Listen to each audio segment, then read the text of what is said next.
Is that really a tiger? Dave asked as they backed away. The tiger sat down and licked its lips. The group hurried on, eager to be away from it. Indeed, Mr. Polo replied. Kublai Khan keeps a dozen of them as pets, and do scare away unwanted visitors. They sure did a good job with this one, Vivian laughed, patting Luther. Yeah, everyone get it all out.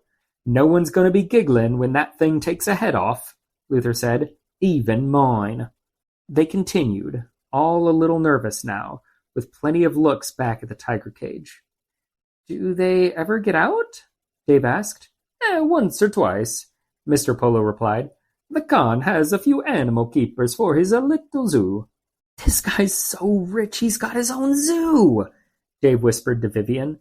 I knew a lot of emperors throughout history were cool, but this guy is so far beyond that. They continued walking through the palace grounds.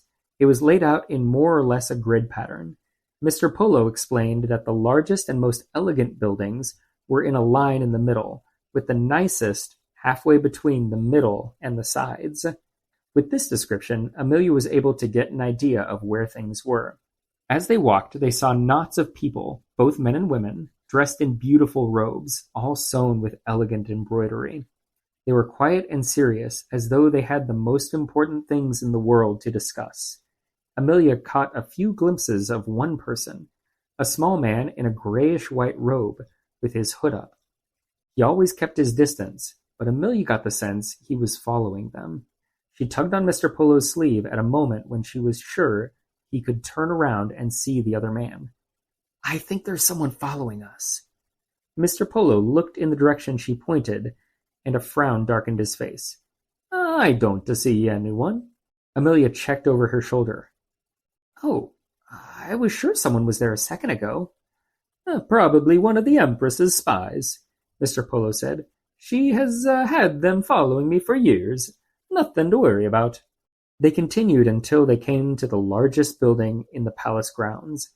It had a ceiling that was almost 4 stories tall at the highest point, all covered in green glazed shingles and walls made of sturdy wood, painted yellow. The 2 front doors swung open, and they entered the most magnificent room Amelia had ever seen. It was long, with a high ceiling. The walls were covered in glinting sheets of gold. There were carved pillars and rafters, each a dragon with a head on both ends. The scales were painted dark red, yellow, and purple.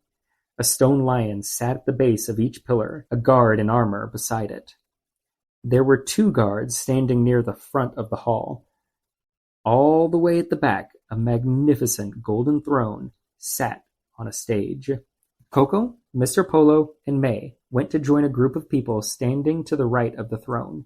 Luther started to follow, but a guard stepped in front of them, scowling down at him. Halt, the guard said. All who enter here uninvited by the Emperor himself are to be put in prison immediately. Amelia didn't know what to do, and she was sure Luther was about to say something goofy. She pulled him back and nodded towards the door. Luther glared at her and said something about the Emperor getting too big for his britches. These are my servants, Coco said, turning to the guard. Newly added. The guard looked from her back to the kids, nodded, and stepped aside. Luther gave him a smug grin as they made the long walk down the throne room. Amelia snuck a quick glance at the Emperor on his throne. He was not in expensive, colorful clothes as many of the people there were. He wore white robes and what looked like a bearskin over his shoulders. He was very old and very large. Amelia could see thin wisps of gray hair poking out from underneath his little brown fur cap. Coco and May joined 2 other young women and their servants across the hall from Empress Nambu, sitting on her own throne and looking angry as ever. Mr. Polo led the kids to the knots of quietly talking people standing beside them. Empress Nambu glared at Coco from across the throne room for a moment, then stood and took a step forward. Your Majesty, she said, bowing to the Emperor, Princess Coco has at last arrived. Should we begin? Amelia looked quickly at the Emperor. Up close she could tell he was angry, and looked a bit like a lumpy